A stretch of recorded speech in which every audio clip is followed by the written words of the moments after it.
Welcome to the Aerospace Advantage podcast. I'm Doug Birkey, Executive Director of Mitchell Institute. Here on Aerospace Advantage, we speak with leaders in the DoD, industry, and other subject matter experts to explore the intersection of strategy, operational concepts, technology, and policy when it comes to air and space power. If you like learning about aerospace power, you're in the right place. So to our regular listeners, welcome back. And if it's your first time here, thanks so much for joining us. And as a reminder, if you like what you hear, please do us a favor and follow our show, and give us a like and leave a comment so we can keep charting the trajectories that matter most to you. This week, we're honored to host Lt Gen Rick Moore, Deputy Chief of Staff for Plans and Programs at Headquarters U.S. Air Force, and Lt Gen Shawn Bratton, the Deputy Chief of Space Operations, Strategy, Plans, Programs, and Requirements at Headquarters United States Space Force. Translate those titles into English, and these are the leaders in charge of aligning the Air Force and Space Force's requirements with available resources. I mean, they're all about the money and lining that up to mission. And partners they work with here are throughout government. I mean, you've got broader DoD, Office of Management Budget, and now, Congress, and they've got the budget request.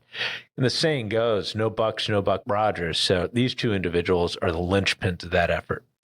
Now, as everyone knows, the federal budget was sent to the Hill last week, and that kicks off an intense season of hearings and committee work, which ultimately nets the defense bills. So how many aircraft we get, how we're able to upgrade our satellite constellations, readiness issues, and strength questions, that's all up for adjudication over the next few months.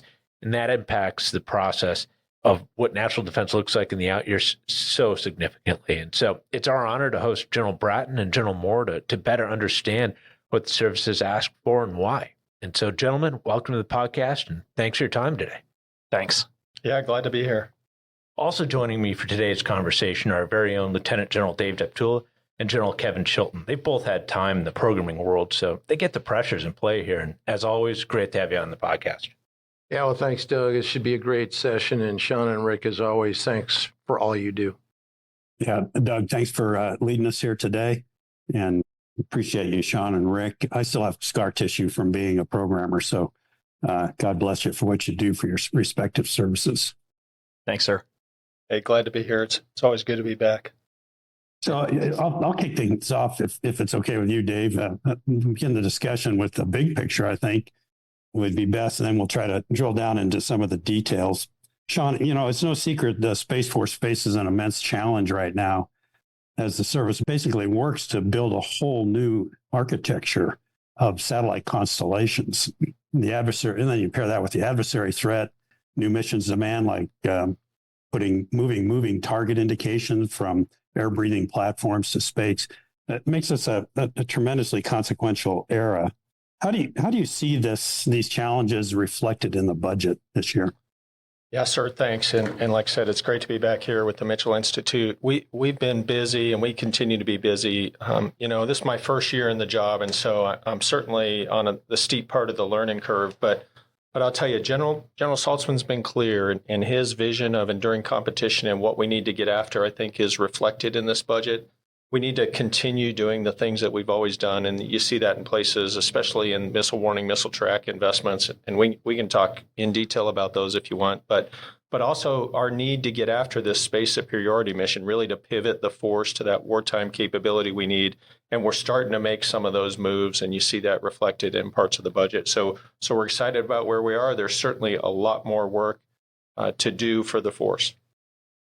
Hey, Rick, let's switch to the Air Force here for a second. It's been said that for a long time that it's really too small to do what the nation asks of it and what the threat demands are given our interest.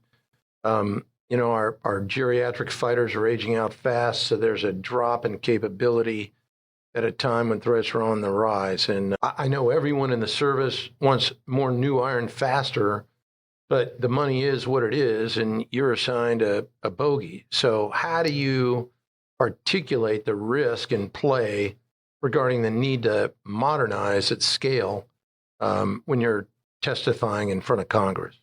Yeah, so thanks for the question. We appreciate it, and I too am glad to be back at the Mitchell Institute. I think the Air Force is too small for what the nation is asking, but it's also too old. As you mentioned, with the fighter fleet as an exemplar, most of our fighters are beyond their service life. 44% of the fleets in the Air Force are beyond their service life, and the average age of our fighter fleet is nearing 30 years.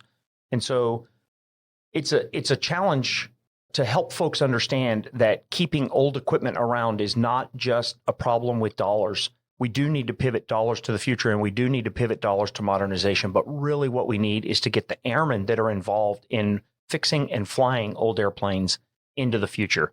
And so it's true that the iron is not coming as quickly as we would like. The modernization program is not moving as quickly as we like.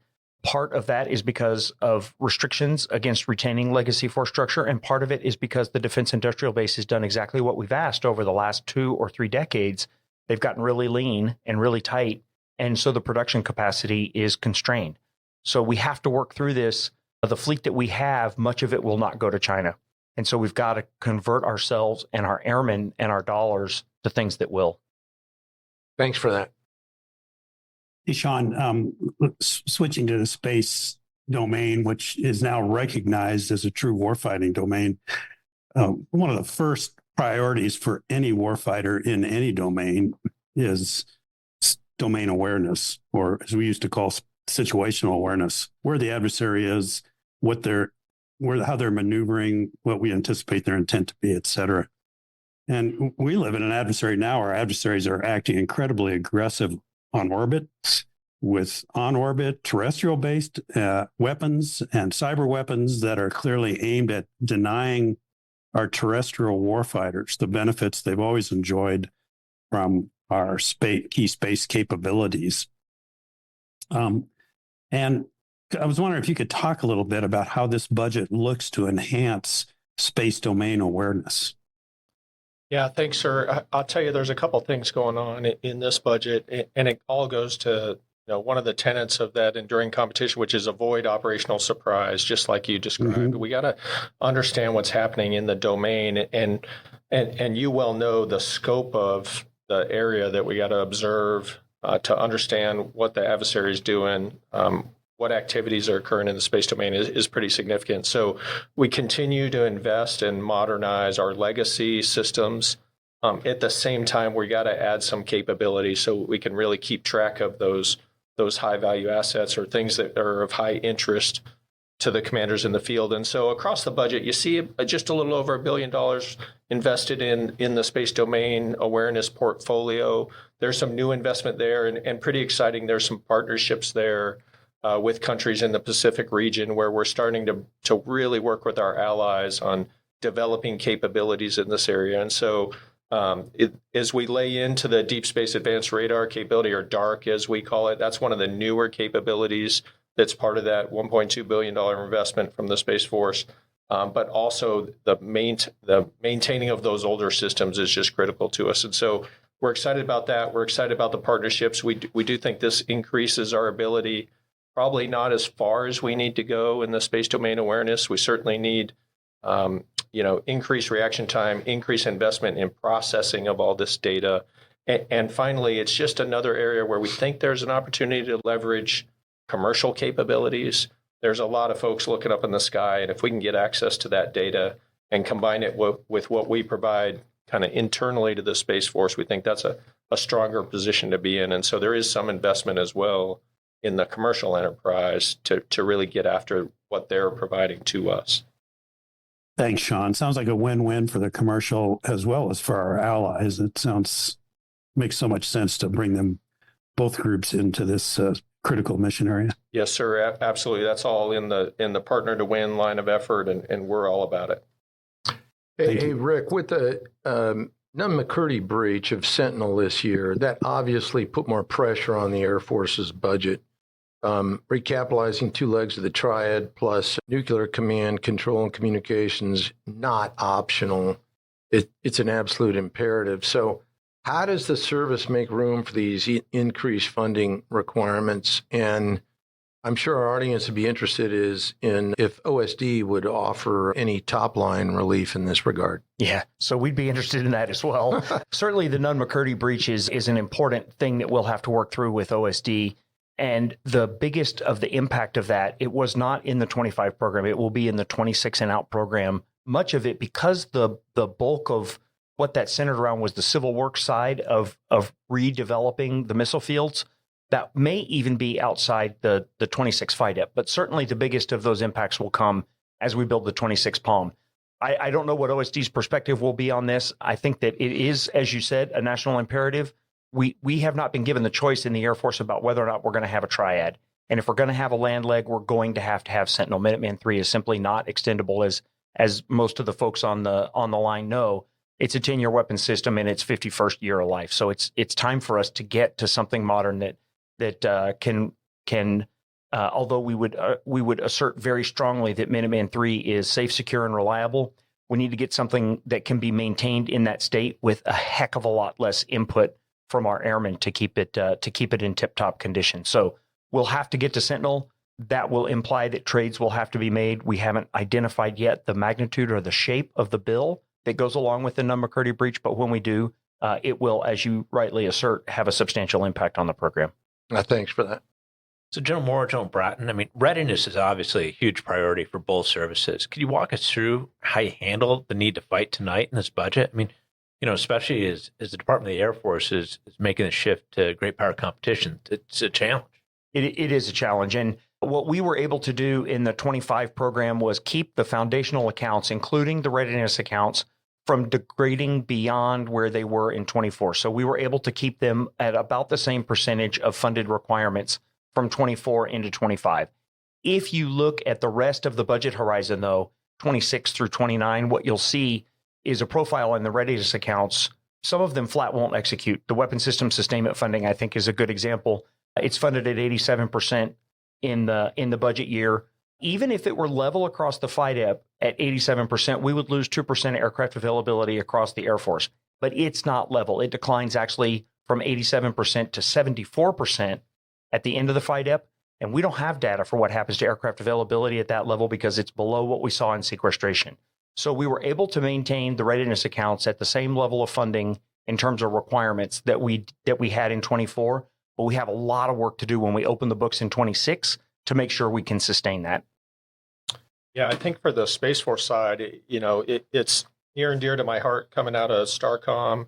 I'm seeing this continued push for developing the range architecture, the operational test and training infrastructure that we need to really generate readiness for Space Operations Command. And General Miller's at SPOC now, who, following General Whiting's elevation up to U.S. Space Command, and he is really demanding he needs advanced training capabilities to get the crew force ready for their commit phase rotations in the force generation cycle. And so I'm excited. I think the investment aligns with those priorities. We continue to build out the National Space Test and Training Complex that STARCOM runs, but also investment in instructors, in additional simulation capability, beginning to really develop that environment. In some ways, we're learning a lot from the Air Force and their investment in the joint simulation environment and things like AFSIM, and how do we leverage those in the Space Force. So you see in the budget continued investment in OTTI itself, but also some commitment to developing instructors, and even over on the education side, really, that really, I think, ties to where the Secretary is driving us on great power competition, increasing some activities on the developmental education arena. Yeah, I appreciate it. And, General Moore, back to you. I mean, you really can't see the cost of the budget caps. I mean, it's tough to choke down that much deferred modernization for so many decades, and then, the pivot to the Pacific and now this. So yeah, I think that's accurate. And I think we see not just deferred modernization, we also see deferred sustainment. We see deferred development. And what we will eventually see is that catching up with us. We have, like the Space Force, spent a pretty good bit of resources making sure that where we're not able to do live training, that we can do the really highest level of virtual training. You'll see over $1 billion going into the joint simulation environment this year.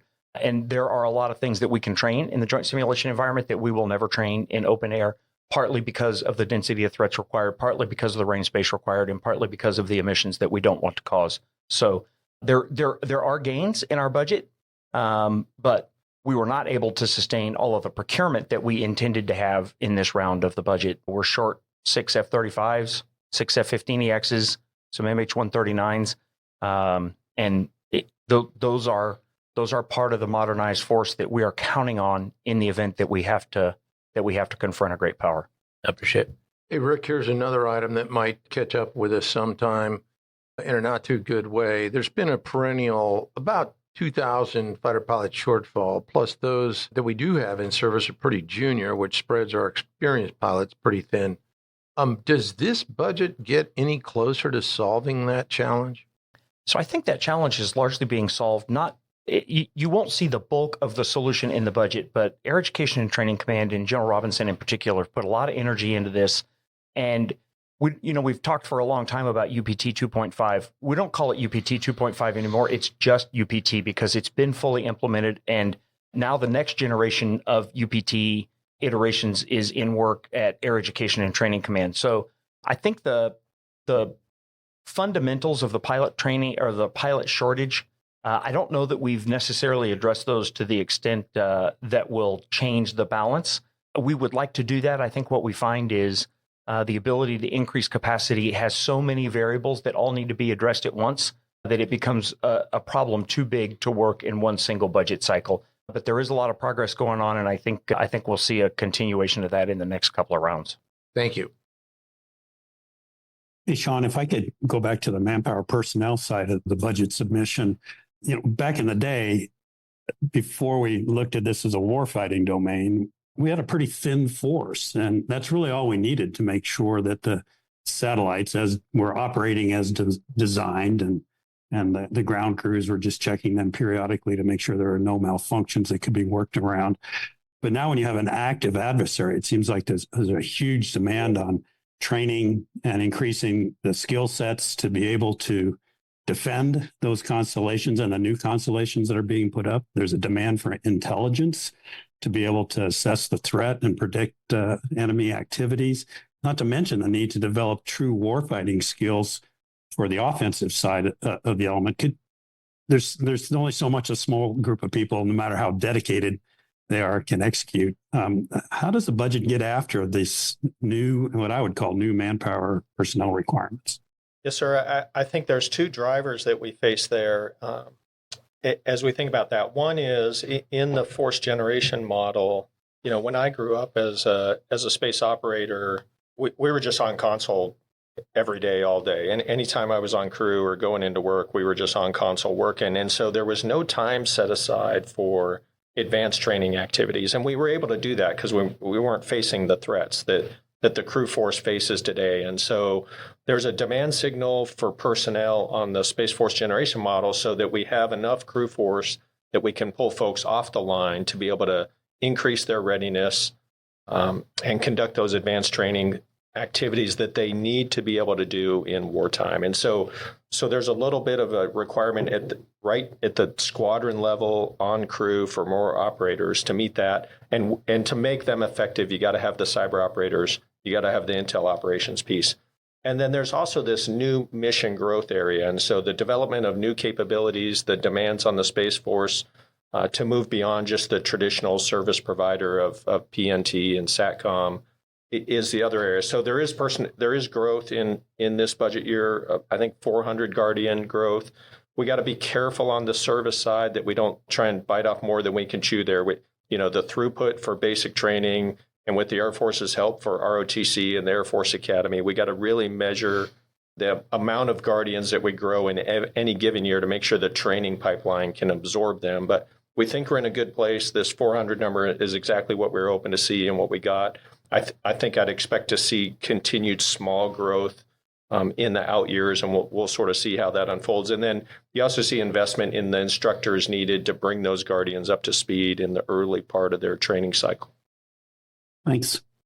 Hey, this one's really for both of you. We've been talking about advanced battle management and combined joint all-domain command and control for a long time. How does this budget get us closer to an operational level of capabilities for these two areas?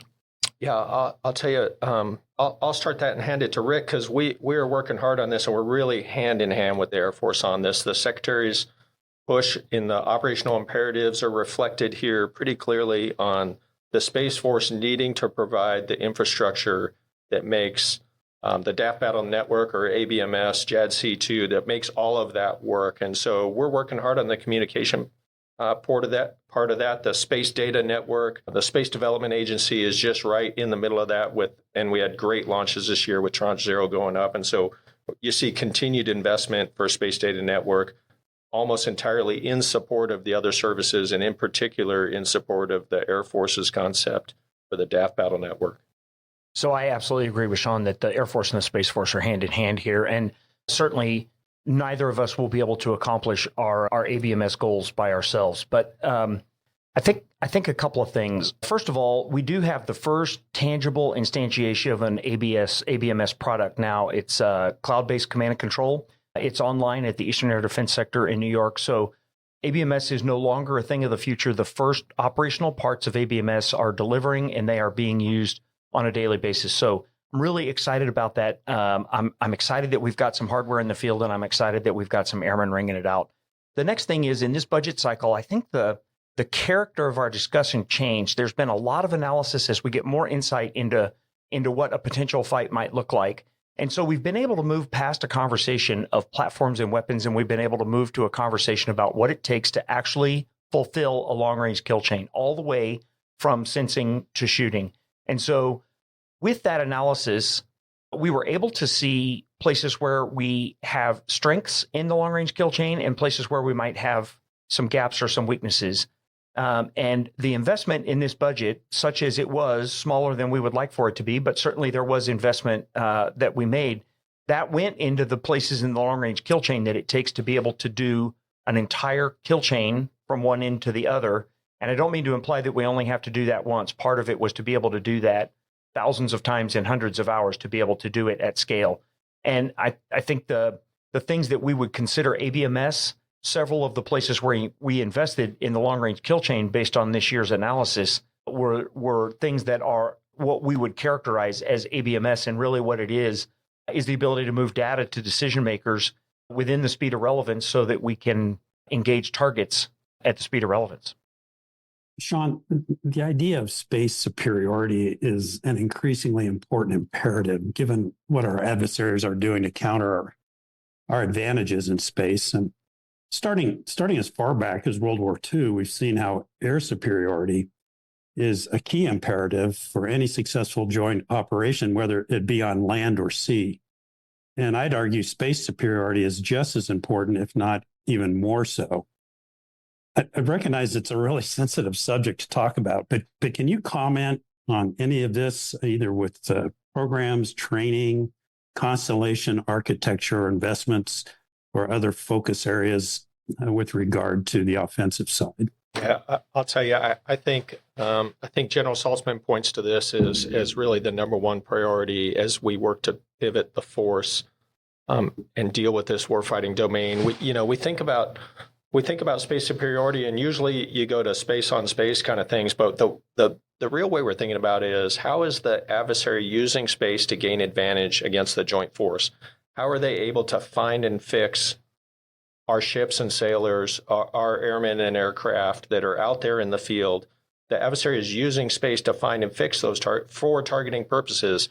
And we got to gain and maintain space superiority to deny that advantage to any potential adversary. So that is job one, is how do we defeat the adversary's ability to leverage space to quite frankly, kill Americans and destroy our equipment. And so we got to think about how do we do that. And this budget does start to move us in that direction. And then the second piece, of course, is they're trying to do the same thing to us. They're trying to defeat our space advantage. And we've seen demonstrations of that. We talk about all the time with direct send ASAT testing out of Russia and China. And so we have to be able to defeat those threats that are coming after us. And so there is a move into this budget area. This is new mission area that requires growth in the Space Force budget. And we've seen some of that. There's certainly more to go. And then right with it, you pointed at it, sir, with the respect to the training. We have to train the force to be able to execute these missions, just like every other service has done and does so well in their respective domains. The Space Force needs to do this with the Guardians in the space domain. And so investment in the range, investment in advanced training abilities, but investment in no-kidding kit to conduct space superiority mission is really critical for us. And we are starting to really make that move. But like I said, I think we've got a ways to go still in that arena. Thanks, Shawn. So, General Moore, we see headlines about aircraft availability rates a lot. Oftentimes they're slamming a given airframe. And what people forget is it's a complex ecosystem. I mean, an aircraft needs to be supplied with an ample, quantity of spare parts, enough maintainers, balanced set of depot capacities, and that's why we oftentimes see numbers in a combat theater higher than what we see at home station because they're getting priority support, and the jets do great then. So how do we get after that kind of challenge in this budget? You hit on it a little earlier, but we could expand that. Yeah. So one of the things I mentioned was that part of our goal for this year was to make sure that the foundational accounts didn't degrade from 24 into 25. So the manifestation of that was the weapon system sustainment account, the heavy maintenance account. It was about an $18 billion account in 24. In order to fund the same percentage of requirements in 25 with fewer tails, it's a $19 billion account. So we all kind of like to think that COVID is past us, but workforce, supply chain, and inflation are still very much with us. And the major accounts in the Air Force, from the weapon system sustainment account to the military personnel account to the operations and maintenance account, they are growing faster than the rate of inflation, especially when you consider that because of the Fiscal Responsibility Act, our top line actually went down. And we have a view of 26, by the way, and it is not going to get better. Keeping up with the big accounts as they grow faster than the rate of inflation, we're just simply not able to do it. And so this is why the phenomenon that I talked about for degrading weapon system sustainment funding across the FIDEP, this is why it exists. And the amount of money that it takes to make it right is going to be a real challenge. I don't know that will be able to come from the Air Force's base budget, but we will not be able to continue to degrade the readiness accounts. We'll get to the point, as I mentioned, where they just simply won't execute. And absent some repair that we're able to do in 26, by the end of the FIDEP, that's where we're going to be. So I have grave concerns about this as well, especially when you consider that in the sustainment enterprise, money invested now doesn't make a change now. Money invested now makes a change in 1 or 2 or 3 years. And so potentially that means we haven't seen the worst of this. And as we continue to underinvest, I think that is going to continue to be a challenge. But we haven't been able to turn the tide yet. And until we do, we're still 1 or 2 or 3 years away from any tangible improvement in aircraft availability. And I remember what happened with the Budget Control Act about over a decade ago. I mean, it took us years to get out of that hole. So it did. It's tough. Thank you. Hey, Shawn, missile warning and tracking is a tremendously important mission, obviously, as you know. And at the strategic level, when you think about the nuclear threat, given the nuclear breakout by China and the nuclear modernization by the Russians, not to mention Iran and North Korea, those growing threats from there. But also, it's just as important, I would suspect, in the conventional fight at the operational tactical level, given the Chinese surface-to-surface threats that will hold both our fleets at risk as well as our forward deployed forces in the Western Pacific. How are we doing on that front in the budget of missile warning and tracking, both for the nuclear deterrent, but also for the conventional fight?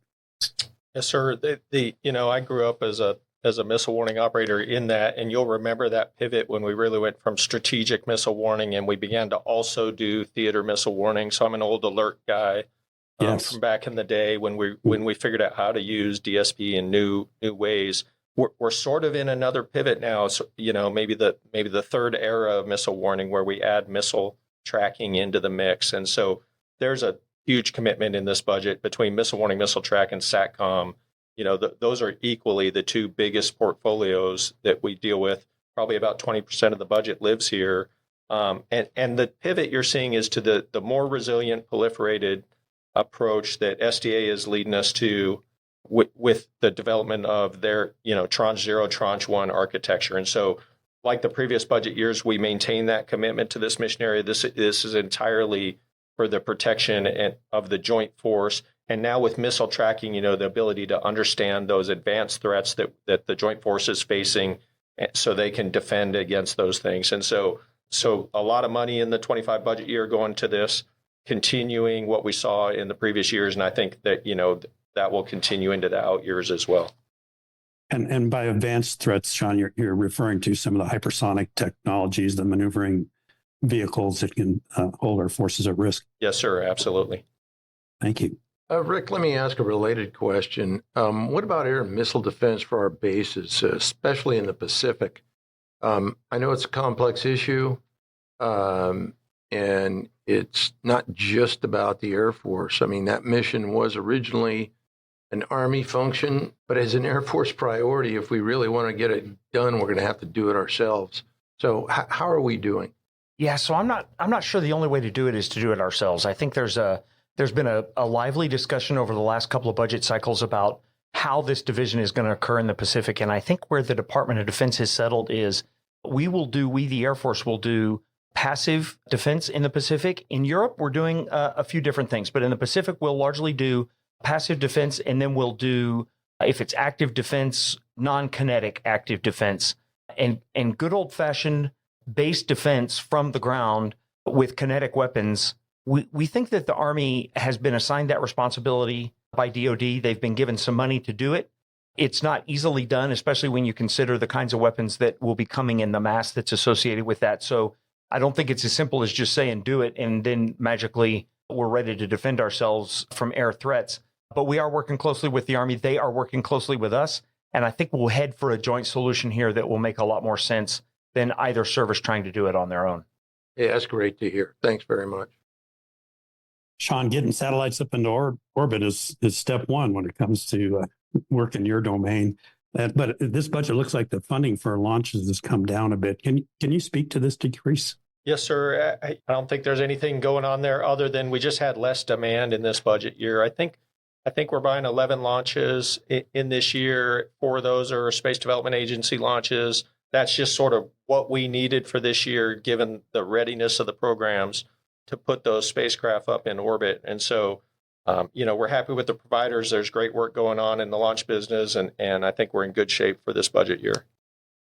Just following up on that, can you speak to the balance in using the traditional large scale providers like and how SpaceX, ULA, and some of the newer smaller launch capabilities are coming in to support the launch mission? Yeah, I think it's, one, we can't lose sight of, hey, how difficult this is just to get something off the ground and into space. And you know that certainly better than I do. But the continued success of the launch industry to successfully place things in orbit, without any accidents, it's really going well. We are interested always in new entrants. We ran a program called Victus Nox, where we're starting to do some more rapid, smaller launches that opened up kind of the playing field to some new starts and some new folks in the launch business. So I think you'll see continued opportunity and continued investment, not just for the 2 big players in the launch business, but for some of the smaller players as well.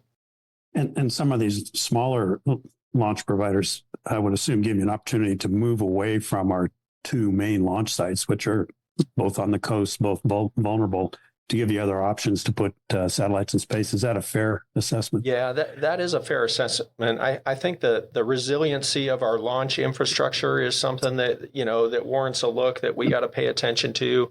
Are we accepting any vulnerabilities there that if we moved into conflict? I think we need to think a little bit more about that going forward in the out years. Thank you. Rick, one of the most important Air Force investments is the B-21. Given the nature of the threats that we face, is the Air Force considering any options to invest in additional production capacity now, given that there are going to be long lead times to set up that potential?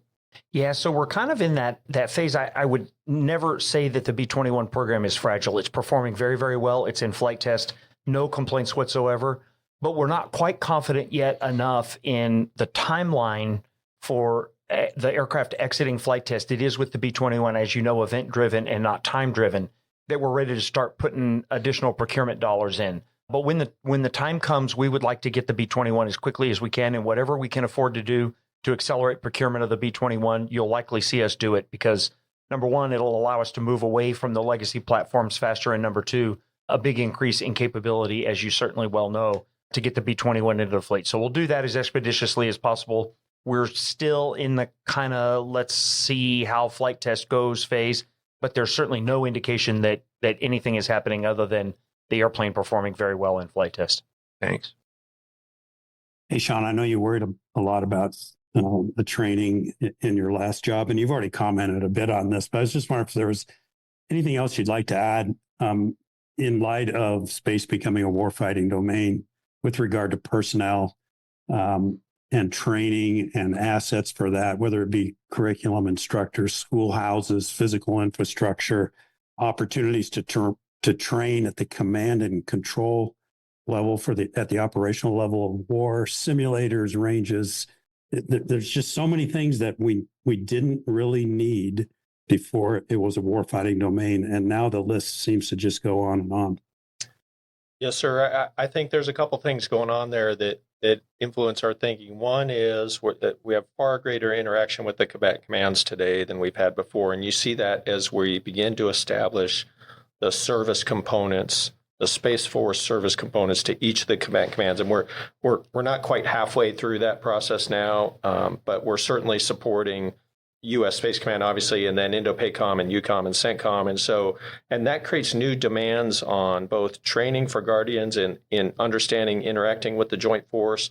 But maybe more than that is the demands for exercises and wargaming. And so getting Guardians in support of those operational plans that live in the combatant commands, the interaction with that. So it utilizes our test and training infrastructure that we talked about before, but now we're really active in those, and the demand really far exceeds our capacity right now, and just making Guardians available, because job one will always be readiness of the force on crew, operating, protecting, defending our space assets. And so we're trying to find that right balance of how do we enable Guardians to get out there and participate in these things, get the experience they need with the Joint Force, but also we got to keep the crew force on console, flying our spacecraft and making sure those things are safe. And so there's a balance there, but the activities do create a demand signal. The new component commands are creating a demand signal for sort of advanced training in the exercise arena, where traditionally maybe we played a lot in red flag and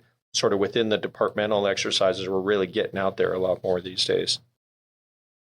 Great. And just listening to you, it sounds like it demands new manpower billets as well as you address the absorption issue that you talked about earlier. Yeah, it does. We're working through, really the Space Force generation model is job one. The tricky thing as we field the component field commands, and the S1 team is doing a lot of modeling on this, and quite honestly, we're learning from the other services, the Air Force in particular, but those are all senior billets, right? So field grade officers, NCOs, senior NCOs, and the ability to absorb junior folks that you bring in through basic training or the academy or OTS or ROTC to generate a future lieutenant colonel that I need, to support EUCOM. How do we ensure the sustainability of the force, but create those field grade officers and senior NCOs that we need? We're learning a lot in how that business works, and we got some great teammates helping us think through it. But that really is the trick on forecasting our future needs at the senior ranks and making sure that we can absorb those folks in the junior ranks to create a 20-year colonel. Rick, here's something that's right up your alley, at least in terms of background, and that's regarding our mobility forces. It seems like we can never have enough booms in the air. If you look back in history, the IOC for the C-17 was declared over 30 years ago. We're also looking at a new tanker concept with Jet Zero, and then concepts like agile combat employment and a possible or high probability of mobility combat attrition are going to stress the capacity of our mobility force. So how does the mobility force fare in the budget? Yeah, so I think we're, relative to the risk in other portfolios, I think we're reasonably comfortable with the size of the tanker and the airlift fleets. I think we're certainly not comfortable with their age. As you know, the youngest KC-135 we own was made in 1964. The C-5s are certainly showing their age, and multiple of our C-17s have passed one lifetime based on the telemetry that comes off the airplane.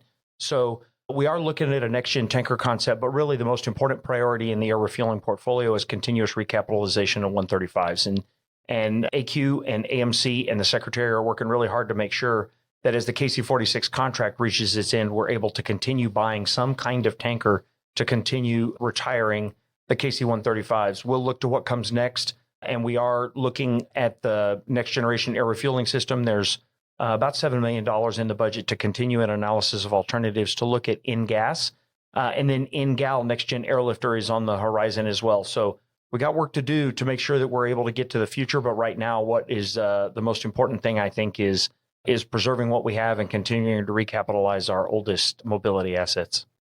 I would say that I'll just add on that one of the most important things, I think, from General Minahan's perspective at Air Mobility Command is connectedness. The 135s in particular, as well as the airlifters, but they are not particularly well connected back through the ABMS architecture to command and control. And so you'll see a strong emphasis over the next couple of years on getting connectivity to be a part of the baseline for the mobility fleet.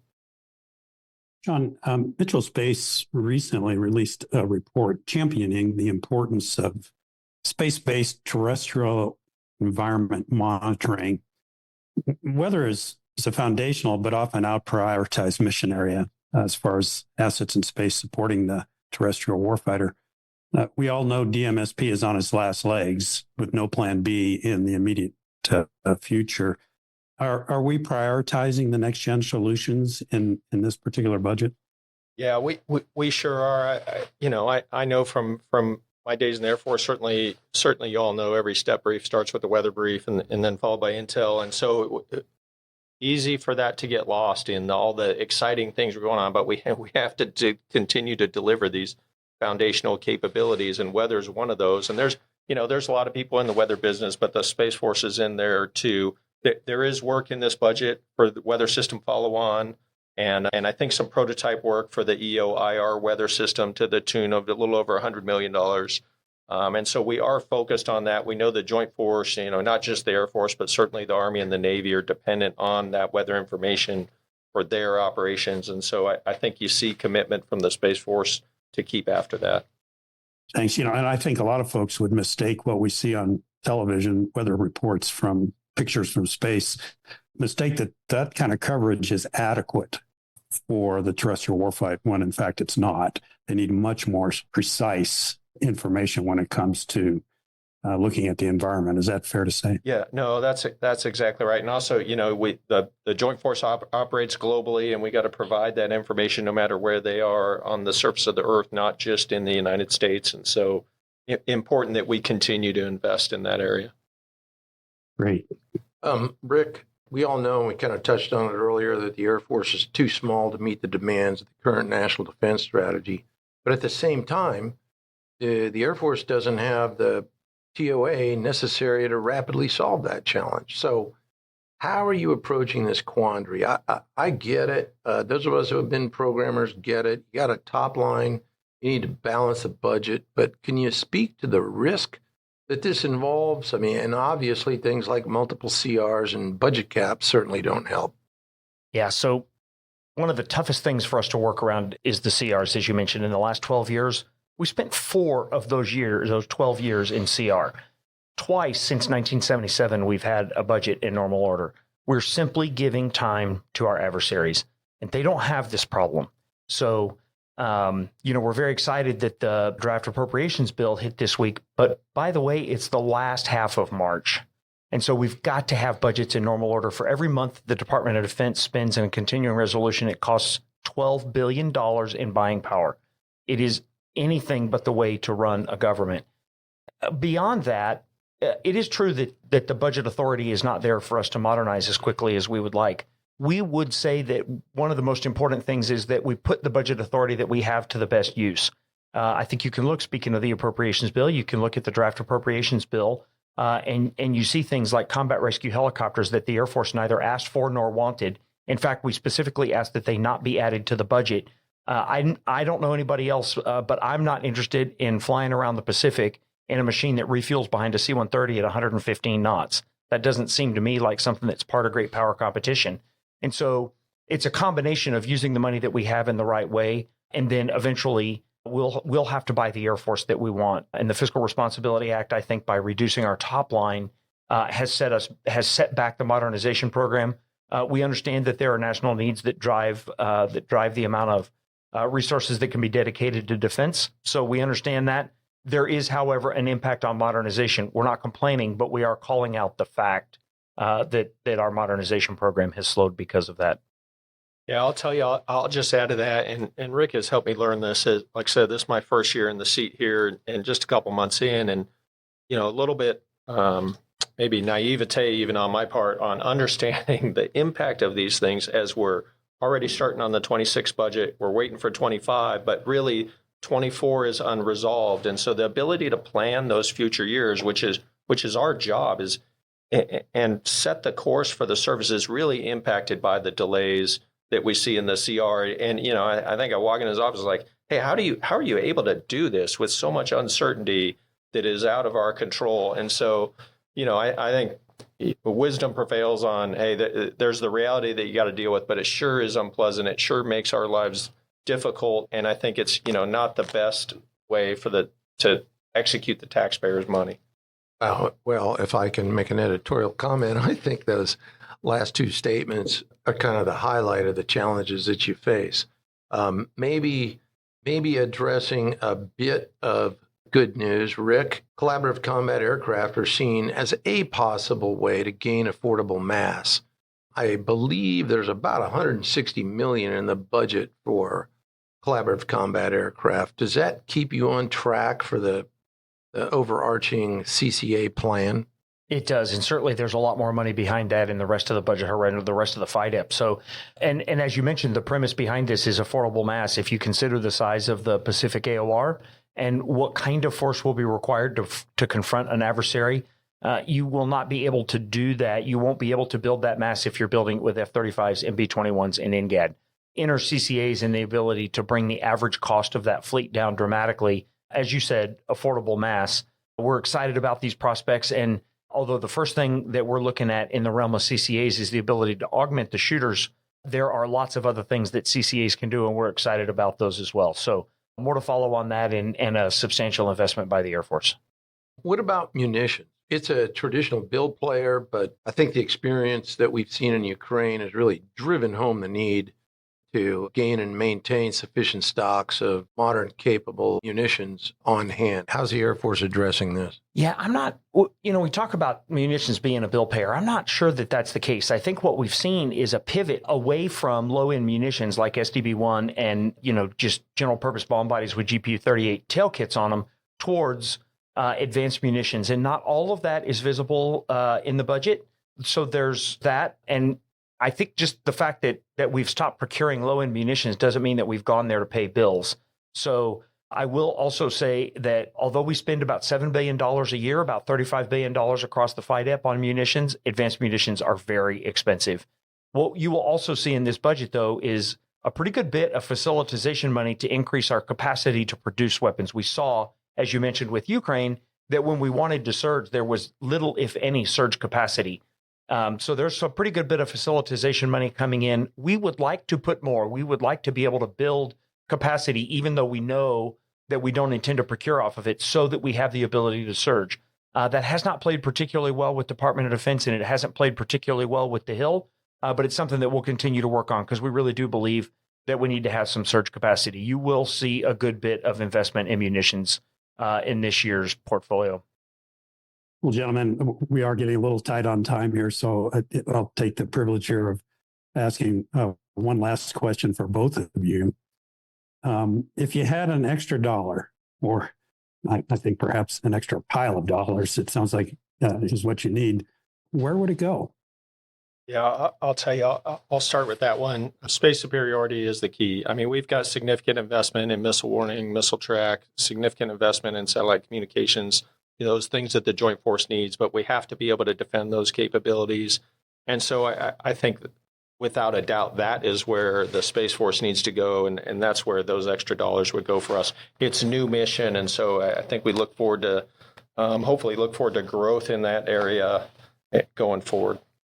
Yeah, and I would say either today or Monday, the Chief's unfunded priorities list will be transmitted to the Hill, and that is our statement of where we would put additional dollars. I'm not trying to be cryptic, but I also don't want to get ahead of the Chief. And I think what you'll see is there are a lot more requirements than dollars. That's not certainly unique to the Air Force or any of the services. But I think you'll see our problem exacerbated this year by the Fiscal Responsibility Act and the reduction in our top line. It appears that there will be appropriations bills signed that will keep sequestration from coming into effect. it's lost on many that there was a sequestration component to the Fiscal Responsibility Act. It is also lost on many that there was not just 1 year of that. There is a sequestration clause for FY25 as well. So we're certainly not out of the woods on this. There is risk again of sequestration in FY25. Now, gentlemen, this has been fantastic. I really can't thank you enough for your time, your candor. You've got a really tough job in front of you. And so thanks for taking the time to share some thoughts with us. Thanks for the invite. And both of you, best of luck on the Hill. And thanks very much again to taking the time to spend this very, very valuable information period. Thanks. Thanks Dave. Yeah, and from my side, please pass on to your teams how much we appreciate all the hard work they're doing. I've been there and watched it, and I know in a CR year, it's like constantly pushing a rock up the hill and the boulder rolling back down on you as you wait for decisions.